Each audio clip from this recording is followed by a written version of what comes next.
देखा हुआ है आवत है हंसत है आज तो बड़े खुश दिखाई दे रहे हैं।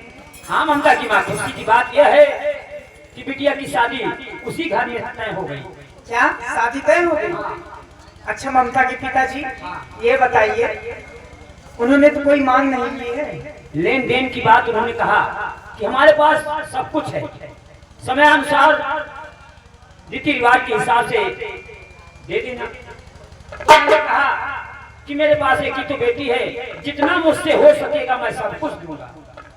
वो तो सब ठीक है, लेकिन द्वार पे बारात आएगी, कोई बात नहीं, सारा सब बातें मैं तय कर चुका हूँ। तो अच्छी बात है। 2 तारीख को बारात आने वाली है। तो ममता के पिताजी आप बाजार जाकर सामान खरीद। हाँ, और सारी तैयारी आज से शुरू कर दो। हाँ ठीक।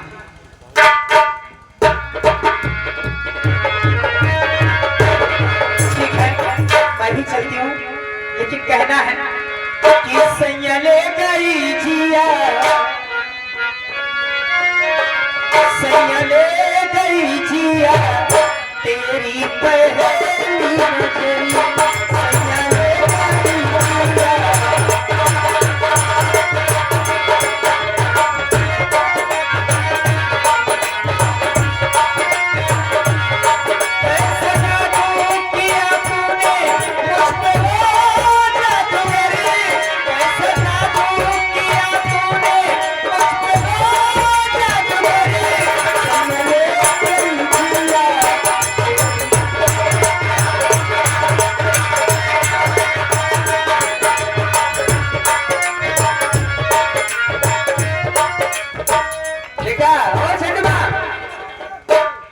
कहाँ गायब हो जाते हो? कायम ना का की इंतजाम होए भाई कुल मेहरारून का जनावे गए रहना आज हमरे बड़के भैया के बियाह बा तो तुम्हारे बड़के भैया के हां और तुम्हार बड़का भैया हमार काम तो हर बेटवा हुए काकी तो बात है हमारे बड़के भैया। अरे अब खाली हमारा हुए तो हर पहले हुए बाद में ए बच्चा हाँ ऐसे करा हाँ कि आज शादी के तैयारी करा, बहुत जल्दी तैयारी का हौहान है भैया नहाए बैठ गए हाँ हाँ ले बहुत जल्दी बनाओ तो पगा पगा